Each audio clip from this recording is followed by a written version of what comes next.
Alô, alô, pessoal do VDN. Japa aqui mais uma vez. Hoje a gente vai trocar aquele papo, bater aquela conversa com o Brunão. Brunão, que é psicólogo da Portuguesa Santista, categoria de base, sub-15, sub-17, sub-20. Vai aí bater um papo com a gente, né? Já entrou aqui na live, o Sal também. Enviou a solicitação aqui, eu já vou aceitar. Gente, primeiramente pedir desculpa também pelo atraso, a gente acabou atrasando um pouquinho aí, aconteceu alguns imprevistos, poucos minutos, mas sempre bom pontuar. Então fica aí o pedido de desculpa. Vamos adicionar o Brunão aqui.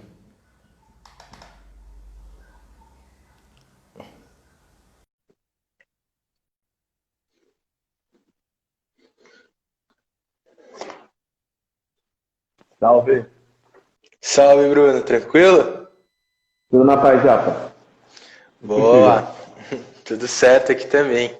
Primeiramente agradecer aí por você ter topado fazer essa live com a gente, né? Sempre bom, a gente procura sempre trazer pessoal de diferentes áreas, enfim. Vamos bater um papo aí sobre a psicologia, também não só sobre psicologia, também sobre futebol. Acho que você tem bastante coisa aí fora também para somar pra gente. Eu que agradeço o convite, né? Também muito feliz por poder participar nesse novo projeto de vocês. Já tenho curtido bastante as publicações e desejo o maior sucesso para vocês nesse novo projeto, porque é muito promissor e eu tenho curtido bastante que vocês vêm produzindo. Ah, valeu, muito obrigado. O pessoal vai entrando aí. Brunão, vamos começar com a primeira pergunta. Como é que é a atuação de um psicólogo no dia a dia de um clube de futebol? Né? Conta um pouquinho pra gente da sua rotina dentro da portuguesa, enfim. Uhum. Então, é uma rotina, por ter muitas categorias, a gente tem que ser muito bem organizado, né? Sim. Ter um entendimento muito claro de quais categorias você está trabalhando para compreender como é que funciona cada faixa etária da vida do atleta, né? Uhum. Por exemplo, sub-15 são adolescentes nessa fase, né?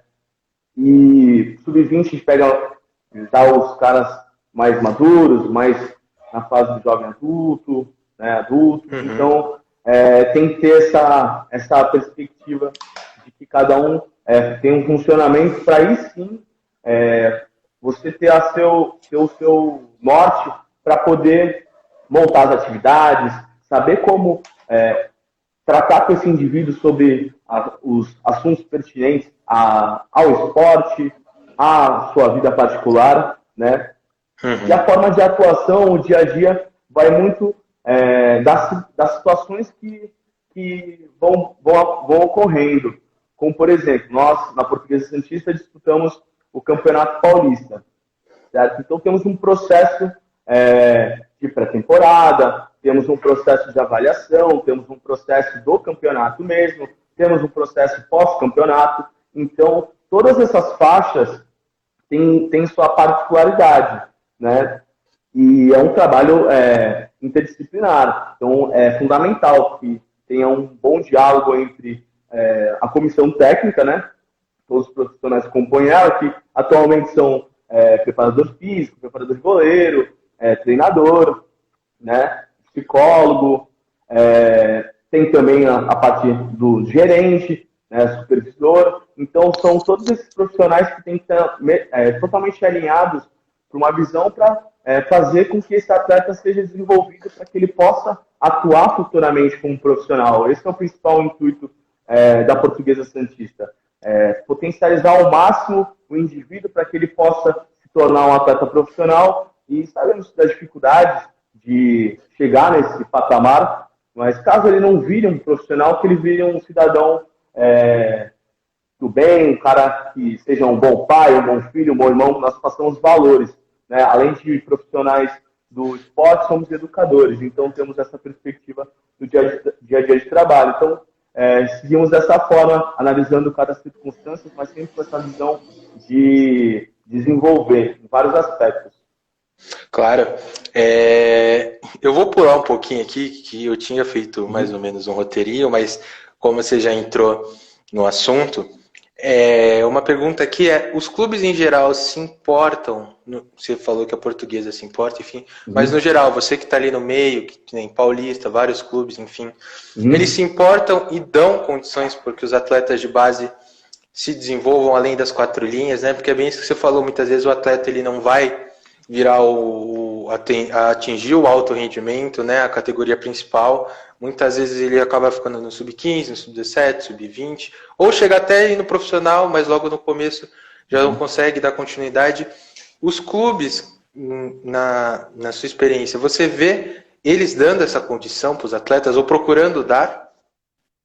Então, sinceramente, no cenário nacional, é totalmente assim, o atleta vira jogador ou ele vai se tornar um indivíduo que, sei lá, não vai ter uma possibilidade de fazer, cursar um curso superior, poucos são que seguem. Então, assim, a questão da estrutura do clube realmente é muito difícil ter esse trabalho completo, né? Porque o ideal seria ter psicopedagogo, pedagogo, tivesse o caso outros profissionais que agregassem nesse quesito, né? Porque, querendo ou não, quando se trata do futebol, poderia, às vezes, incluir uma atividade a mais, uma língua, sabe? Mas a gente sabe que questão de tudo é investimento. Muitas vezes esses clubes menores não conseguem fazer isso. Os clubes maiores, eles conseguem ter esses profissionais sim, né? E isso faz com que, né, além do indivíduo ser diferente, o atleta ser diferente quando ele vai para o time profissional, ele consegue trabalhar diversos aspectos, potencializar cognitivamente, né? Os profissionais conseguem potencializar cognitivamente os atletas dele de uma forma com que falta material mesmo, assim, de investimento para nós que estamos em clubes menores, mas sabemos da nossa realidade e da melhor forma possível nós tentamos dar aquela famosa rebolada para fazer com que, da nossa maneira, consiga suprir essas coisas com atitudes palpáveis, né, com aquilo que é do nosso alcance. Né? Mas, realmente, falta muito para a base do Brasil ser tratada como esse polo de desenvolvimento de indivíduos. Né? E essa questão, até mesmo falando da questão do psicólogo, realmente só entrou em pauta porque é uma certa imposição da federação, da federação não, da questão do clube formador, porque necessita de certos profissionais para o clube poder ter essa porcentagem do clube formador. Porque acredito que possivelmente muitos clubes também não teriam psicólogos. Né? Admito que tenho muita sorte, que eu tenho pessoas que acreditam muito no trabalho da psicologia, nunca tive esse problema, né, ao longo desses 4 anos de Portuguesa, né, além de ter, antes de eu ser psicólogo, já tinha uma profissional lá, quebrou muitas barreiras com relação a esse quesito. Né, então, admito que eu peguei uma fase muito boa para ser psicólogo na Portuguesa. Né, então, senão, possivelmente, não teria um psicólogo. Né, é uma questão que vai muito além, sabe? Sim, sim. E agora eu vou voltar para o começo, né, do roteirinho, que é a questão de como que você citou até esse lance de estar todos os pontos, né, do clube tem que estar alinhado, os psicólogos, comissão técnica, até a parte de gestão do clube mesmo. Eu queria saber como é que é a sua relação com a comissão técnica, né? O quanto seu conhecimento sobre os atletas influencia na hora de uma escalação para um jogo, ou talvez uma montagem de treino. Como que é essa interação sua e dos técnicos, né, da comissão inteira?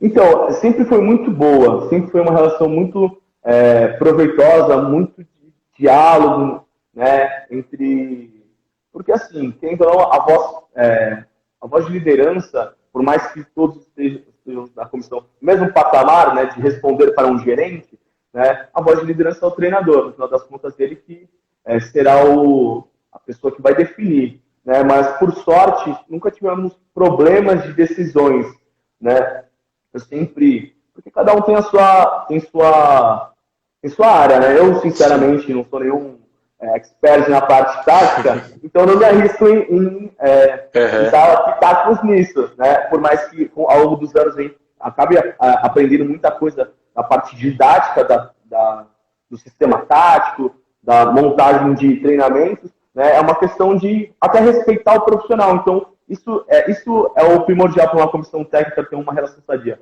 Respeitar o conhecimento de cada um, né? Ouvir. Então, muitas situações, por exemplo, vou dar algo que aconteceu num jogo no ano passado. Um atleta, ele era alojado, ele acabou tendo um problema na escola, né? E quem fica responsável pela parte escolar sou eu e o meu gerente.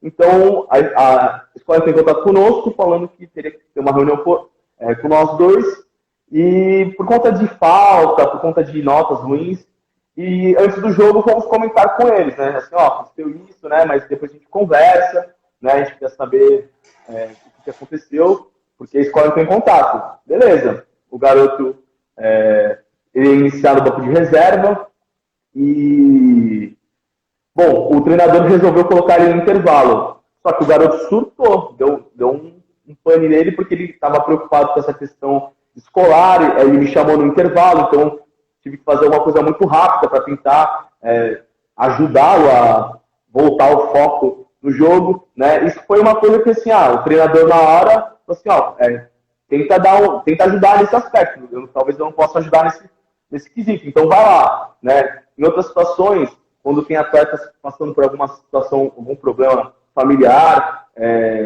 existe sempre essa ponte entre o psicólogo, o atleta, a comissão, né, sempre respeitando os princípios éticos, né, do que pode ser falado, do que não pode ser falado para os profissionais, né? Então tem sempre essa questão do respeito, da confiança, né? E tentar buscar, muitas vezes é possível sim fazer algo interdisciplinar, né? Eu trabalhei com o professor Rafael, que agora está no preparador físico do profissional. Nós tivemos uma relação muito boa, né? Dele participar das atividades, dele ajudar a montar. Em outras situações, eu já montei atividades utilizando o campo de futebol inteiro, e a comissão inteira participou, e o preparador físico olhou assim a atividade e falou assim, isso já é um aquecimento. Então, vamos tocar o treino normal. Então, assim, tem coisas que tem uma boa relação, elas fluem de uma forma bem positiva, todo mundo agrega, todo mundo evolui junto, até porque, tendo ou não, trabalhar em desenvolver pessoas também é um grande passo para se desenvolver. Né? Você tem um espaço também lá de você se potencializar, isso é muito bacana. E a Portuguesa vem proporcionando bastante isso para mim e acredito que para todos os outros profissionais. Bacana, bacana. E você citou nessa sua fala um exemplo de jogo, né, do ano passado, enfim. Eu queria te perguntar como é que a sua atuação em uma semana de jogo decisivo, ou talvez uma concentração pré-jogo decisivo, onde normalmente a pressão em cima dos atletas é maior, fica todo mundo com aquela expectativa. Você faz algum trabalho especial com os atletas? Como é que é essa parte? Então, eu falo bastante, assim, por ser... os jogos são de sábado, né? Então, toda semana é uma semana decisiva pra gente. É uma semana muito intensa, uma semana... Quando começa o campeonato, né, os nervos ficam totalmente à flor da pele para todos nós, para a comissão, até porque é dividido em fases, então a gente tem uma necessidade de se classificar muito grande, né? Então, para jogos, eu costumo manter um segmento de raciocínio, né? Que ao longo dos anos os meus companheiros, os treinadores, eles também tiveram essa perspectiva, né? Não dá um peso gigantesco para certas partidas, né? Como se fosse vida ou morte, como se fosse agora tem que, se não vencer, tá todo mundo fudido, já era, até porque são jovens, muitas vezes eles não estão preparados para lidar com uma responsabilidade tão grande. Então, o que for possível de atividade? Porque as atividades são... eu faço o embasamento das atividades no período de campeonato através do jogo anterior, né? E das observações feitas através de alguns dias de treinamento da semana, e aí eu monto porque eu costumo fazer as minhas atividades de sexta-feira. Então,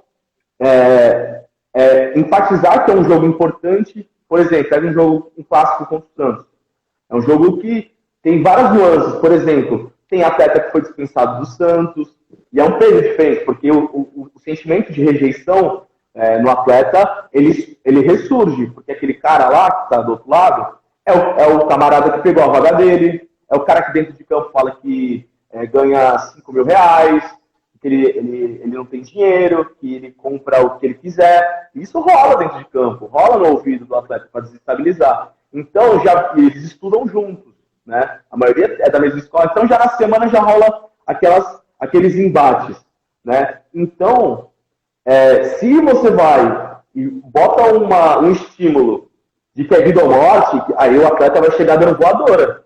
No primeiro minuto, a gente já vamos estar com um atleta menos. Então, tem que saber equilibrar muito bem. Deixa eles ficarem com aquela pulsação. Nós, da comissão, temos que ter aquele sangue mais frio. Então, se às vezes uma frase mal colocada, em vez de fazer uma motivação positiva, deixa o atleta nervoso, deixa o atleta... Fora assim, já aconteceu isso muitas vezes. É muito comum acontecer isso quando atletas bem menores, sub-13 e tal. Já aconteceu de atleta, realmente, 3 minutos de jogo ser expulso contra o Santos. E aí já destabiliza todos os outros, né? Até o sub-15 não tem expulsão de ficar com o jogador a menos, tem substituição, mas você já muda uma característica, né, do time, né? E dependendo do treinador, eu também faço trabalhos de vídeo, né, pré-jogo, vai muito do treinador, o que ele gosta de fazer. Eu monto meus vídeos com alguns conteúdos do YouTube, ou se não, eu monto uma estratégia de pegar vídeo com pais, né, quando é um jogo que achamos pertinente. E também entendendo como é aquele grupo, como é que ele vai receber essa questão do pai, né, receber um vídeo da mãe, da avó, do primo, né? Geralmente surte um efeito muito positivo, né? É uma motivação a mais. Já utilizei fotos, né? Estudar um trabalho parceiro que pegar foto de cada um, com a família, a gente deixa debaixo da camiseta, escreve uma frase. Como eu sou a pessoa que faz isso sozinho, eu também faço para a comissão técnica, faço para o meu gerente, já entreguei fotos para gerente, Então são coisas que são bem legais, são marcantes, são momentos marcantes e ajudam bastante. Mas tem que manter a calma, porque senão, se você for levar na emoção, você também perde um pouco do foco principal, perde um pouco da estratégia, perde um pouco do que é necessário para realmente sair com uma vitória ou com um resultado interessante. E acho que esse é o principal ponto, né? Porque o esporte, o diferencial do esporte para qualquer outra coisa, o setor, é a paixão, né? A emoção, é você amar aquilo, enfim, mesmo... Ainda mais se você que está trampando e tem que manter essa calma, deve ser mais complicado mesmo. É um trabalho de... Agora ficou um pouco mais... já se tornou um pouco mais normal, né? Mas é complicado, né? Complicado. Porque, querido, não, acho que a categoria de base ela é particular pelo fato de que nenhum grupo vai ser igual. Não é que nem assim, por exemplo, o Flamengo vem uma peça ou outra, saem ou dois. O nosso é time totalmente diferente, porque é por idade. Eles vão subir, né? Outros vão ser dispensados. Então, todo ano é praticamente um grupo não. A gente tenta sempre manter uma estrutura, porque muitos se destacam para times maiores. Então, ficam muito poucos que já jogaram o ano passado. Então, é tudo muito novo. Então, se a gente leva pela emoção, a gente sofre também, porque, né, somos seres humanos, naturalmente, temos nosso processo de elaboração de luto. E se você se apega demais, de uma forma negativa, a certas equipes, você vai sofrer muito, porque a equipe vai ser eliminada em algum momento. Só temos um campeonato. E você sabe que muitas vezes esse campeonato para aquele garoto, principalmente se você chega num sub-20, depois se você tem 20 anos e o clube não tem sub-23, ou você já não está sendo fechado para profissional, e aí, o que você faz? E aí, se você pega a emoção do teu atleta e guarda para você não vai conseguir ajudar em nada, né? Você não vai conseguir arranjar saídas, perspectivas, você não vai conseguir ouvir direito, você não vai conseguir passar algo para ele, para que ele possa se reinventar nesse meio tempo. Então tem que ser muito consciente da sua postura. Sim, sim, perfeito. Bruno, agora uma outra pergunta em relação, você falou que questão de fotos e vídeos, enfim, que você trabalha com alguns vídeos de alguns jogos. Eu fiz um curso, né? Inclusive, quem que tiver interesse, é um curso de Talent ID, é o nome da FA, para quem não conhece, a FA Football Association, a seleção Inglaterra, de graça, inclusive, é um curso bem bacana, curtozinho, que eles falam sobre o processo dos scouters lá do futebol inglês, né? Como funciona, enfim. E eles falam, né, que você, ao analisar uma criança, tem que analisar todos os comportamentos. Então, não é só dentro do campo. Talvez eles falam, né? Os scouters lá, eles olham, a partir do momento que a criança entra em campo, se ele cumprimenta os adversários, como que é a reação dele quando sai um gol, qual é a reação dele no banco de reserva, quando sai algum lance um pouco mais quente, como que é quando acaba o jogo, se ele cumprimenta, se ele não cumprimenta o adversário, enfim. E vocês também acham, aliás, o Luca comentou aqui, já para estar dando uma carteira, o Luca também fez um curso de scout comigo, que um Rico Moreira, não sei se você conhece, ele desempenho de analista do Orlando City, ele falou justamente isso, que uma vez ele foi fazer o scout de um jogador, e o jogador, os 5 jogos que ele foi ver do jogador, os 5 jogos o cara estava no banco de reserva e não entrou. E ele ficou olhando justamente isso, qual era a reação do cara no banco quando saía gol, enfim. Vocês analisam isso também na hora que tem alguma peneira lá para selecionar alguns atletas que entram na Portuguesa, ou quando vocês veem algum atleta, assim, um outro time, enfim, jogando, quando vocês vão fazer o scout de alguém, de algum jogador, seja da base, seja do profissional, vocês analisam esses comportamentos fora de campo, e você faz parte também das peneiras? Como é que é essa coisa assim? Então, peneira é o momento mais loucura da vida para um psicólogo, porque atividade com 60 meninos, aí outra atividade com 70, então assim, é a loucura generalizada. Mas sim, é um ponto muito interessante que você trouxe, porque é uma conversa que até estávamos falando, a gente está começando no Sub-17, né? Estamos aproveitando esse tempo da quarentena para fazer alguns entendimentos, né? Porque é uma comissão nova, né? Um trabalho novo, né? Que eu comissão no 17, que tem sido bem bacana, e vem muito dessa questão de análise, de muitas vezes de postura, saber como é que funciona a forma motora do indivíduo, saber como é que ele funciona. Se você bater o olho no atleta e saber que ele tem uma movimentação ok, se ele tem questão de lateralidade ok, né? São muitas coisas que são importantes de ser analisadas.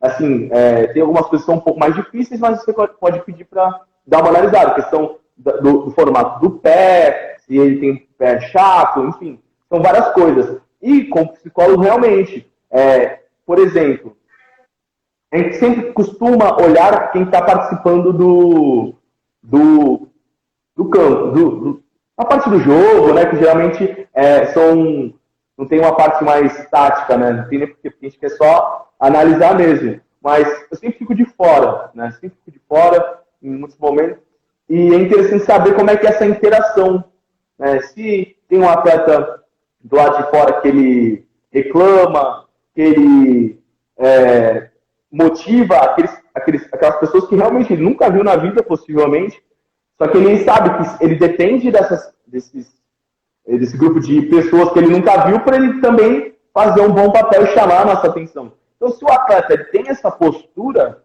já ganha pontos aqui comigo. Então, comigo ele já ganha uma estrelinha para chegar para falar para o treinador. Porque são coisas que, se refletir dentro de campo, perfeito. Você já vê uma postura de liderança, né? É interessante, eu trabalho muito com os meus atletas a questão da comunicação assertiva, né? Como cada um fala, como eles se comunicam entre si, se é uma forma positiva, se é uma forma negativa, se é uma forma agressiva. Então, se o cara já tem algumas coisinhas que, assim, olhando para o lado de fora, dessas nuances, pô, então ele com certeza já vai ganhar algumas colocações positivas para o treinador, né? Mas vai muito disso. Assim, olhar para todos com muito foco é muito difícil, sinceramente. Mas a gente faz o nosso melhor pelo tempo que nós temos. Até porque a gente tem que avaliar, tem que dar treino para aqueles que já estão. Então, assim, são muitas coisas. E, vou te falar, acho que por volta, quando estamos no período de avaliação, o que vem de gente querendo fazer avaliação, ligação, liga para treinador, liga para gerente, até sobra para mim, que nem conheço tanta gente, nem conheço tanto pai, assim, de um moleque de 15 anos, sobra gente perguntando peneira para mim. Então, a gente acaba tendo que observar 500 atletas. Assim, é muito difícil. Então, às vezes, pegar pontos chaves ajudam a entender que aquele atleta ele pode ser trabalhado. É sempre ter essa visão. Pegar aquele cara assim, pô, ele é meio desengonçado, mas, pô, ele é forte, ele tem uma boa saída, ele é bom de cabeça. Né? Então, dá para trabalhar. Esse é o principal. Porque, sinceramente, na Portuguesa Santista, não vai chegar o Cristiano Ronaldo lá, né? Não vai chegar o jogador pronto. Os jogadores mais evoluídos, tecnicamente, taticamente, eles vão para os times maiores. Então, e isso, agora puxando um pouco a sardinha para o nosso lado da Portuguesa, isso engrandece muito o nosso trabalho, porque conseguimos, ao longo desses anos, revelar muitos jogadores, sabe? Muitos foram para times grandes e vem se mantendo. Isso é muito importante. Então, mostra que esse olhar nosso tem dado certo, né? Esse desenvolvimento. Isso é importante. É importante estar atento, né? Por exemplo, os treinadores muitas vezes vão olhar campeonatos de futsal, festivais. Então, a gente se move. A gente vai dar uma garimpada por aí também. Eles não vêm até nós, não. Né? Muitas vezes também vamos até eles. Sim, bacana. E agora uma outra pergunta também em relação à formação de atletas, né?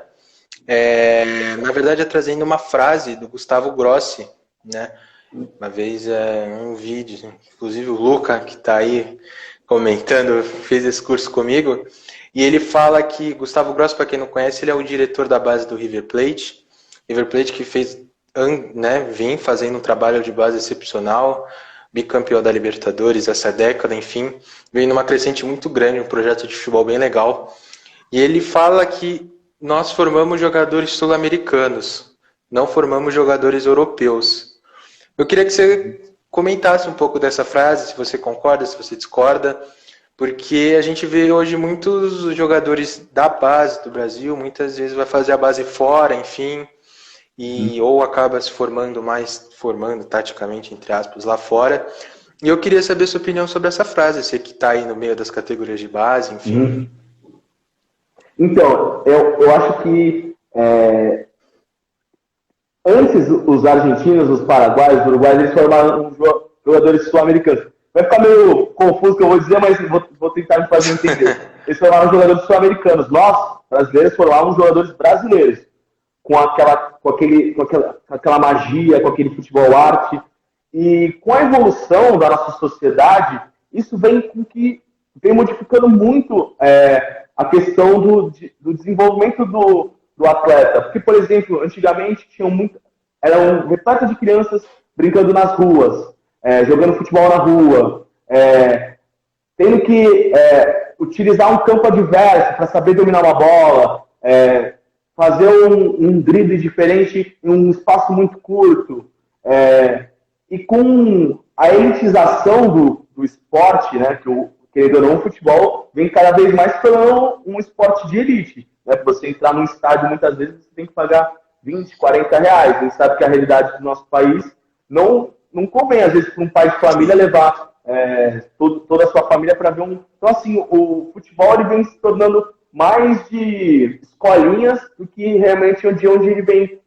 De onde ele vem, que é o futebol da rua, né? A Baixada Santista, ela prevalece, e muitos atletas são revelados, porque temos a praia, muitas vezes.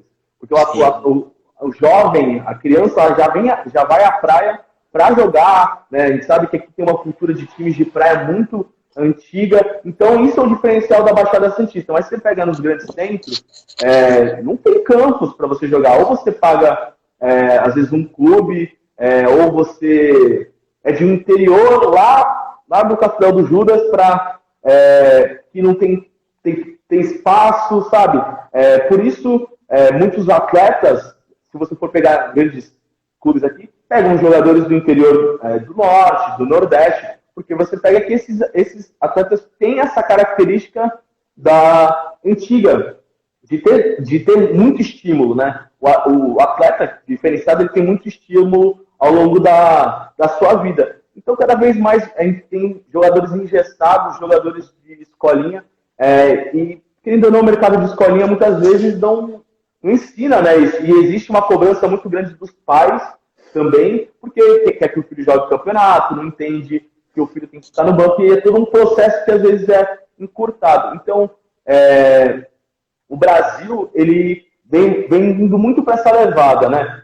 Teve até a brincadeira lá, ruim, né? Porque não é um atleta que talvez merecesse essa crítica, do Rodrigo Caio, atleta de condomínio, né? Então, a gente vê muitas vezes que o Brasil está perdendo um pouco da essência. Eu não estou querendo ser esse tipo de saudosista, mas a gente, é uma evolução que realmente é visível, até no nosso Campeonato Brasileiro, o nível técnico que vem apresentando. Então, eu sinceramente gostaria que tivesse um nível europeu, né, aqui, o processo de formação, porque é um processo de formação que já que a nossa sociedade está nesse formato, que venha um processo de profissional. Não que a base não seja profissional, só que precisa de um pouco mais.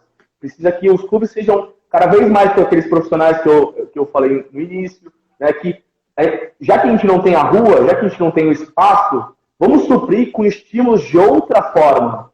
Vamos suprir com conhecimento, vamos trabalhar outras inteligências dentro do indivíduo para que os nossos atletas eles possam ser novamente diferenciados. Claro que o Brasil tem um tamanho gigantesco, vai conseguir revelar bons jogadores, mas teoricamente o tamanho do nosso país era para ter muito mais jogador bom, era para ter muito mais atleta excepcional em diversas outras modalidades. Só que falta o quê? Investimento, profissionalismo. Então, a gente se sobressai porque tem esse histórico, mas eu acho que a gente está muito atrás. Pô, se você for que esse citou da Argentina, a Argentina, pro tamanho que tem, revela um número absurdo de jogadores, talvez batendo de pau a pau com o Brasil, que teoricamente é do tamanho do estado do Rio Grande do Sul. Então, assim, eles fazem um trabalho excepcional. Se pega o ataque da Argentina, é mágico. Tem gente boa que fica de fora, né? Então, eu acho que o Brasil fica muito atrás nesse aspecto. Gostaria que tivesse mais um modelo europeu, né? Ou se eles seguissem esses formatos de sucesso que você citou do River Plate. Acho que eu consegui me fazer entender, acredito. É um assunto muito grande. É um assunto muito grande, muito interessante de falar. Fez realmente. Total sentido. Eu estudo ciências do esporte e um dos motivos, né, é justamente isso. A rua faz muita diferença na formação, né? A rua que é desnivelada, você tem que dominar melhor o controle de bola, enfim, tem diversos pontos. A bola é ruim. Chinelinho, tem mil coisas, tem que tomar cuidado para não jogar no muro da pessoa, na porta. São pequenas coisas que fazem total diferença na formação de um atleta, isso é real. E eu ia fazer uma pergunta aqui, mas o senhor Marcos Haddad, ele mandou uma pergunta aqui no chat em relação à peneira. Ele gostaria de saber como funciona as peneiras, o que os olheiros procuram enxergar nos atletas, enfim. Então, o processo de peneira é simples até. Entrar em contato com a portuguesa, vir com um exame médico, né? Até mesmo se alguém quiser saber como indicar para alguém, já saiba que precisa de exame médico, tá com chuteira, essas coisas, tudo bem. Vem esse grupo de atletas do dia específico. E, como eu disse, muitas vezes nós começamos equipes do zero. Então, vai muito de como é que o treinador enxerga o seu estilo de jogo também. Né? Assim, gosta de um cara mais ofensivo. Então, naturalmente, aquele cara que for mais agudo vai chamar mais atenção. Né? Mas tem pontos que são universais no futebol atual. Pô, que nem se fala tanto do volante moderno. do meio-campista, né? Que ele cobre todas as áreas do meio de campo. Ele pode ser um armador, um volante, enfim. Então, pô, se você enxerga que tem um atleta que tem uma boa saída de bola, um bom passe, ele chama de atenção, né? Então, em ter entendimento de cada posição. Pô, um zagueiro sub-15, do nada vem um rapaz com 1,80m, 1,90m. Com certeza esse atleta, por mais que ele tenha duas pernas esquerdas, a gente vai querer, vai dar uma atenção a mais, vai olhar de uma forma diferente, né? E trabalhar, né? Ter essa certeza de trabalho, saber se o lateral ele sabe cruzar, ver como é que funciona essa questão da recomposição dele, né? O atacante, como é que ele vai um atacante com um porte mais forte, ele sabe fazer uma parede, ele sabe fazer, nem se fala, quebra de linha, sabe sair por trás, quebrar as linhas, ele sabe fazer a diagonal para quebrar a linha. Então, se ele já faz isso, o treinador já abriu os olhos, né? Tem até um lembro que foi que falou que ficou rico correndo para diagonal, porque as pessoas complicam muito o futebol, ele é muito simples, não tem tanto mistério. Se você souber fazer o simples, você consegue se sobressair demais. Então, fazendo essas pequenas coisas, chama muita atenção, porque o processo de evolução vai acontecer, né? Com a introdução da parte tática. Então, precisa de características, né? E também essas características que vão ser observadas também por mim, né? Para ser conversada com o treinador, aspectos de liderança, de comunicação, né? De relações interpessoais, né? E tudo isso, acho que tudo engloba bastante. Acho que isso um ponto inicial para fazer uma avaliação. Mas aí também vai muito da safra, né? Muitas vezes a gente chega lá e não tem ninguém com isso. E aí, o que a gente faz? A gente tem uma data, a gente tem que passar relatório para alguém, o que a gente faz? Então na hora do vamos ver que muitas vezes a gente tem que desenrolar, né? Mas acredito que esses pontos que eu citei são os principais que olhamos num primeiro momento. Uhum. E uma curiosidade só, normalmente o pessoal leva mais em consideração um jogador que apresenta mais técnica ou um jogador que apresenta mais inteligência tática, assim? Boa pergunta. Eu acredito que se o cara... Agora, eu, Bruno, né? Porque realmente eu acho que só os meus companheiros para também se responder, mas eu acredito que se o cara, o atleta ele é inteligente, ele consegue desempenhar mais um papel dentro de campo. E isso na fase de formação é muito importante, porque realmente a base é o espaço para o atleta jogar de lateral, ele vem já com uma posição, mas pô, esse lateral ele pode fazer ponta. Teve um caso de um atleta nosso que ele começou no Sub-15 em 2017, lateral esquerdo. Aí depois do meio do campeonato ele era nosso meio de campo armador. E agora ele foi e ano passado ele foi para um time grande nessa posição. Então é muito ótica, né? Pegar essa característica, ele é um lateral, vai pegar um exemplo similar, que aconteceu essa transição, só que no profissional. O Bale começou de lateral esquerdo, ponta esquerdo, ponta direita. Então, assim, saber dar uma olhada nisso, né? Então, um jogador inteligente, ele consegue se adaptar a certas funções. Às vezes, um lateral direito que não tem uma função, não tem uma característica tão de chegada, né? De fazer cruzamentos. Ele pode jogar de volante. Um zagueiro, ele tem uma saída de bola interessante. Ele pode jogar de volante também. Um ponta pode jogar de central, pode jogar de falso 9. Um ponta pode fazer que nem o Neymar, que está se tornando um grande meio-campista, né, um armador. Então, assim, são essas coisas que eu acredito, né? O cara habilidoso, ele é bom ter no time, assim, vistoso, potencializar um cara desse jeito. Mas o inteligente, eu acho que ele vai te suprir, às vezes, uma necessidade ao longo de uma competição, que muitas vezes o cara que é habilidoso, mas você joga na ponta direita, talvez não te ajude tanto, né? Entre um ou outro. Né? Aí depende, se o cara for habilidoso e só jogar nessa posição e meter 30 gols, aí também se lasca a inteligência.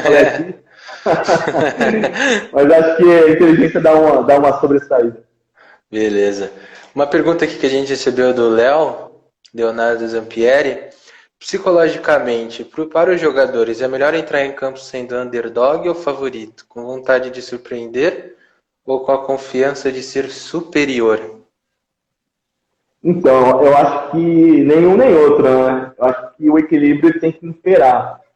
Quando você é o coitadinho, quando você vai jogar contra qualquer time que não seja da elite do Campeonato Nacional, você jogar contra um Corinthians, contra um Palmeiras, é complicado você se sentir já chega perdendo. Já chega no vestiário, já chega no vestiário, o time tem uma característica, mete aquele fancão no 300 ali na caixinha, só que quando vai jogar fora de casa, tá todo mundo quieto, todo mundo apreensivo. Não, e até cabe a nós, profissionais, tentar dar uma motivada. Eu acho que não é o dia que vai fazer total diferença. O dia pode fazer a diferença. Mas acredito que a semana bem trabalhada, né, uma semana harmoniosa, uma semana onde tudo foi feito e trabalhado muito bem, o atleta vai chegar com uma confiança ok, que ele sabe do papel que ele tem que fazer, né, por mais que seja um time que talvez seja muito superior a nós, né, então o equilíbrio ele vai fazer com que tenhamos um desempenho legal, porque se o cara já chega, por exemplo, nós treinamos no estádio e muitas vezes no CT. Pô, se você vai lá no Parque São Jorge jogar contra o Corinthians, tu vê um mini estádio dentro do lugar. Pô, você vai em Cotia, você vê lá aquele lugar demais, sensacional. Jarinu, que é uma hotel fazenda, era uma fazenda o negócio, tem 30 campos. Muitas vezes a gente sofre para treinar por conta de campo. Se você já entra com esse olho assim, tu vai fazendo aquecimento olhando para a camisa dos caras, aí você já entra com -1, né? Então é complicado. Eu acho que buscar o equilíbrio é fundamental e muitas vezes o atleta demora a pegar o timing do jogo, né? Isso pode prejudicar, né? Pelas estatísticas, né? Dos gols sofridos, né? Muitas vezes nos 15 minutos iniciais, nos 15 minutos finais, onde o nível de concentração e atenção está rebaixado ou pela questão de fatores estressores ou pelo fato da fadiga, né? No final do jogo. Então, buscar tentar que o atleta esteja bem, né? Bem para fazer o papel dele, fazer a função dele bonitinha, porque trabalhamos direitinho a semana toda para que isso aconteça, né? Sim, sim. E, Brunão, tocando você citou aí na sua fala a questão de jogar contra um Corinthians, contra um time grande, seja ver, exemplo, citar o São Paulo, Cotia, que é aquela estrutura gigantesca, enfim, o atleta sente. Mas, agora indo um pouco para o profissional, eu queria saber sua opinião sobre o porquê alguns times, a maioria dos times, quando jogam fora de casa, cai tanto o rendimento, né? Ou se não, quando um time joga em casa, melhora tanto o rendimento. Né? Porque hoje em dia, os campos, óbvio, tem a diferença de alguns gramados são sintéticos, alguns são mais pesados, enfim. Mas as dimensões são a mesma, muda muita pouca coisa, assim, é mais a dimensão do campo, o gramado, o vestiário, enfim. Óbvio que tem a questão da torcida, e eu queria saber até que ponto a torcida aumenta ou diminui a performance do time ou de um jogador em si, pode influenciar positivamente ou negativamente, e por que os times, na sua visão, caem tanto quando jogam fora de casa. Porque se você parar para pensar, o mesmo jogo é um mesmo campo, não o mesmo campo, mas um campo com as mesmas dimensões, e às vezes cai um time que é super mal fora de casa, quando joga em casa não perde.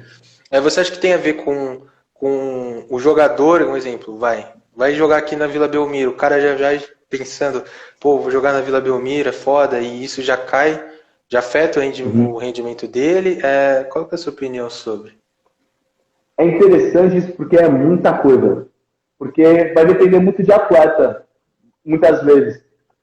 E isso é um entendimento que a comissão tem que entender ao longo do decorrer da pré-temporada e tudo mais. Eu acredito que a torcida pesa bastante, né? Tanto que, se você for observar os jogos de base, né, estão fazendo essa pontuação, os jogos de base eles são muito parelhos, porque não tem torcida, muitas vezes.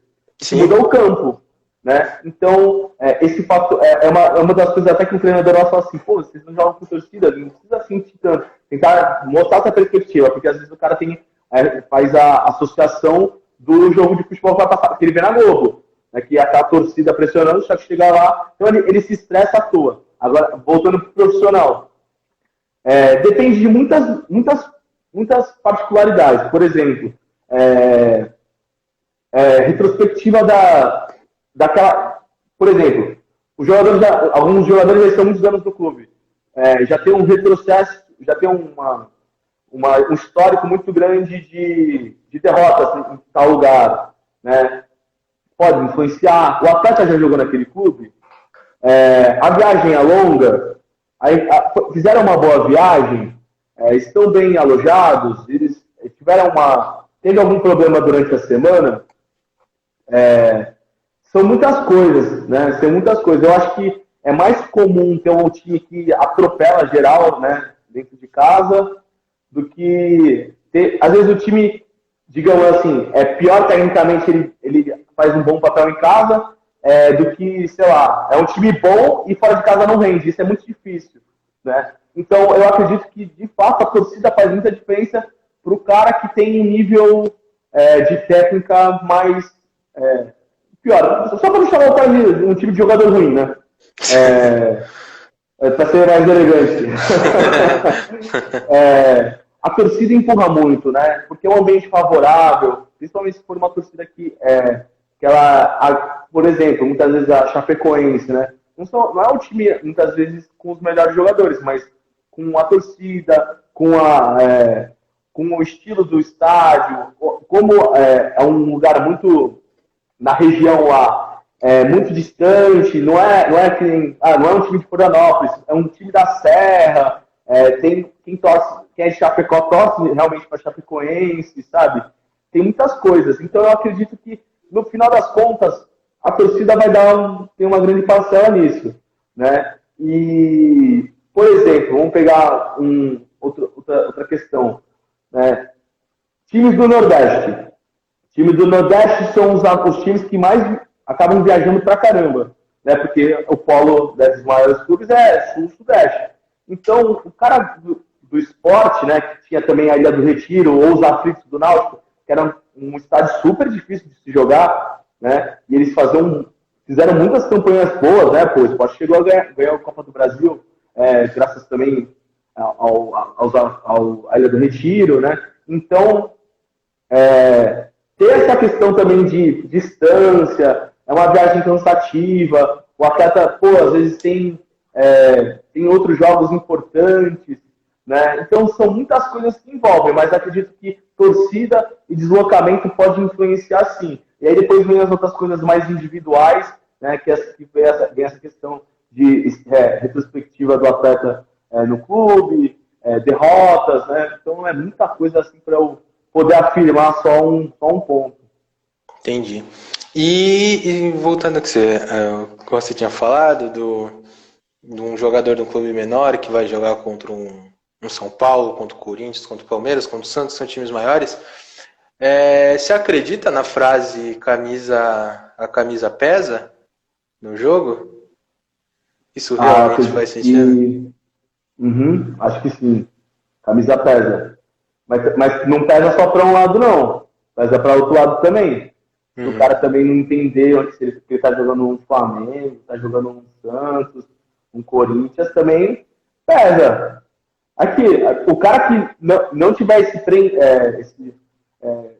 preso a esse fato, ele vai realmente fazer bom desempenho, né?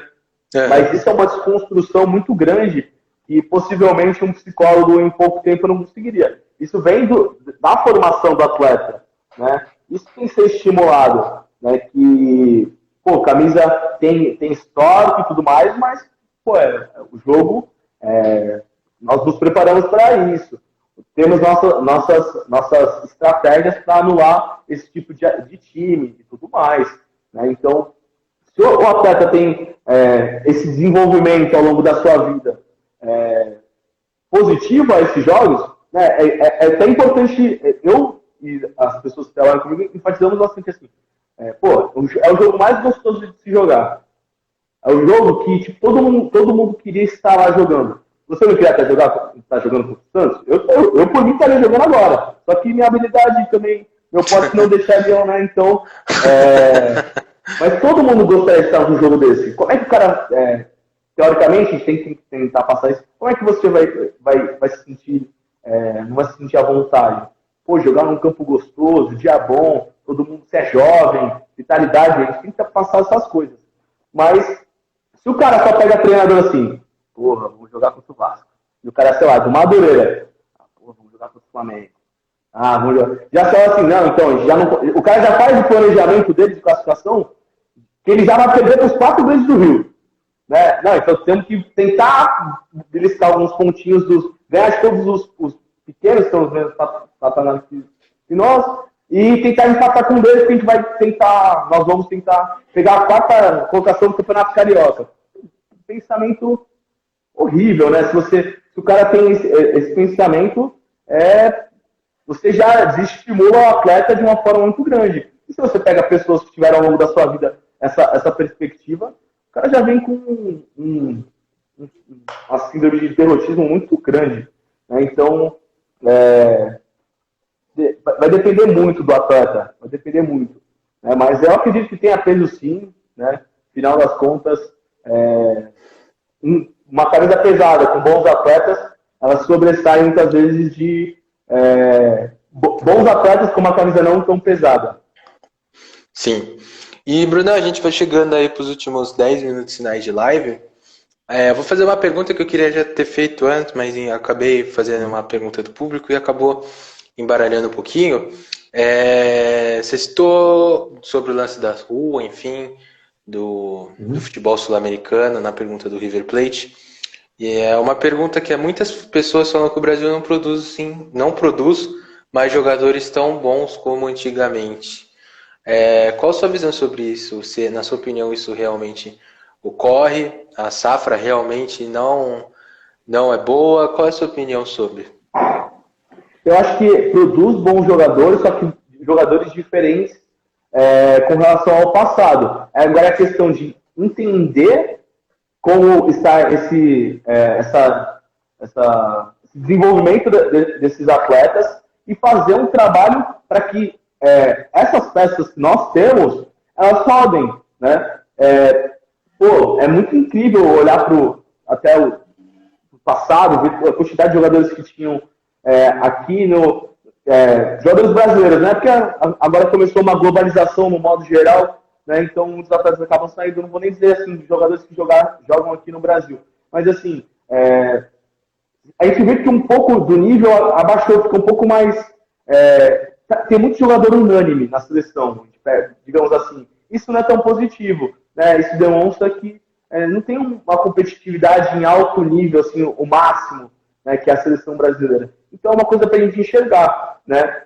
E fazer esse trabalho de base, se você está num time profissional, tentar fazer ao máximo para desenvolver também esses atletas, fazer com que eles joguem o melhor jogo possível, não se limitar principalmente dirigentes contratarem técnicos que tenham um histórico tão tem um estilo de jogo tão para trás, velho. Pô, quem é feliz? Que torcedor é feliz quando vem um Celso Roth pro seu time? Né? Então não faça mais isso, tá ligado? Tragam pessoas que tenham jogadores, treinadores que tenham perspectiva de jogadores que vão fazer com que joguem, né? É possível sim mudar esse parâmetro se a gente entender, se a gente se preparar, se cada vez mais o tabu da ciência e da boleiragem for quebrado, vem sendo quebrado, mas ainda tem um pouquinho, né? Então, isso é questão de tempo. E a questão das pessoas que estão envolvidas no futebol abraçarem essa causa e se prepararem mais para quebrar esses tabus. Isso é o primordial, né? Mas é só uma questão de perspectiva mesmo. Eu acho que não é algo tão danoso assim, não adianta ficar só no saudosismo. É arregaçar as mangas e fazer acontecer. Essa é a perspectiva que eu tenho para os meus atletas, é a perspectiva que a Portuguesa Santista enxerga, né? Digo isso com tranquilidade pelo fato de estar conversando com a comissão técnica, ter esses embates. Contra o time grande, vamos jogar retrancado? Não, vamos jogar para frente. A gente quer fazer com que esses atletas também vão para outros clubes. Também o intuito da base. Né? Então, a gente precisa mostrar. Jogar retrancado, a gente vai mostrar alguma coisa dos meninos? Não, vamos para frente. Então, acho que se cada vez mais tiver esse pensamento, o futebol brasileiro vai conseguir, sim, voltar ao brilho que nunca se perdeu. Só que agora está um pouco mais ofuscado pela Alemanha, pela geração belga, pela geração... com esses times que vêm se destacando cada vez mais. Mas a gente tem muito potencial e tem muitos profissionais capacitados aqui para conseguir fazer um papel diferente. Geração belga que dá calafrios até hoje. Uma pergunta aqui que a gente recebeu. Nossa, você tá doido, mano. Tá dar um pedala Robinho no De Bruyne que é coisa de maluco. Perguntaram aqui pra você qual é o jogo mais emocionante pra você enquanto profissional que você passou aí na Portuguesa. Eu falo bastante, então vai avisando se estiver acabando, porque eu falo... a gente tem aí, a gente tem uns 5 minutinhos, assim, pra tranquilo. finalizar. Pô, emocionante, putz, eu tenho dois que são foda, velho. Assim, o primeiro mais emocionante que eu estive. São Paulo contra a Portuguesa, em Cotia. Um time que, pra mim, é muito bom, um time sub-15 que a gente teve. É um time muito forte. Se for olhar assim, os atletas que atualmente a maioria foi para times maiores, isso é uma felicidade muito grande, porque foi um trabalho muito bacana de ter visto participar disso, né? E ainda foi meu primeiro ano de Portuguesa, né? Ainda é estagiário. Foi meu primeiro trabalho como psicólogo. Então, assim, foi foda pra caralho. Ainda mais ir pra Cotia, que era um sonho meu, né? Não vou dizer aqui, porque fica no ar os porquês que era um sonho meu ir pra Cotia, né? Então, então, pra mim era mágico ir pra lá. E foi mágico, porque lá é mágico. Lá pra quem sabe da realidade de clubes menores, você olha a Cotia, você quer engolir livro pra estar lá. Essa que é a realidade. E os atletas também querem comer grama pra estar lá. Então foi um jogo que começamos, a gente já tinha um ex-atleta nosso lá, né? E é um time muito foda o nosso. É um time muito bom e estávamos na segunda fase. E chegamos já com muita força, muita intensidade no time de São Paulo, só que os caras também chegando junto, muito forte. Já de início, eles conseguiram fazer umas jogadas boas, deram perigo pra gente, porém, nosso time continuou jogando, batendo, aí eles fizeram um gol. Beleza. Vambora, pra cima. Chegou mais um momento, 2-0. Eu não me recordo se foi 2-0 antes do intervalo ou não. Mas aí o treinador, que é o professor Helder Campos, que é o treinador do profissional atual, né, na época do Sub-15, em 2017, falou com os meninos e tudo mais, e as instruções que ele deu foram fundamentais e a forma com que ele tratou a situação foi muito boa.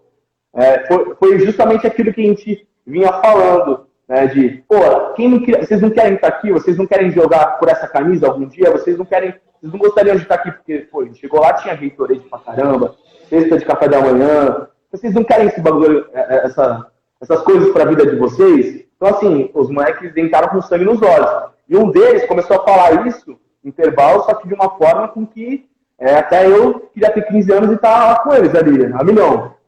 Então foi muito cativante. Então entramos, ele fez uma substituição que fez total diferença. O nosso atacante Matheus, que ele está até no Fortaleza agora, ele entrou e fez total diferença. Ele fez uma fumaça desgraçada, esse menino. E ele é um menino pequeno, só que muito aguerrido, muita vontade de vencer. Primeiro lance, poucos minutos assim, acho que uns 15 minutos, fizemos 2-1. Esse moleque abençoado, velho, e assim... Ô, Brunão, só pra falar, a gente tá com 20 segundos, vai acabar a live. O moleque, ele conseguiu sofrer um pênalti, nosso capitão foi lá, fez o gol, mandou a torcida do São Paulo se fuder, ele briga entre os pais e a gente vazou. Essa foi a história. Que isso. Fica aí 5 segundinhos, Brunão. Muito obrigado. Um abraço. Vedene.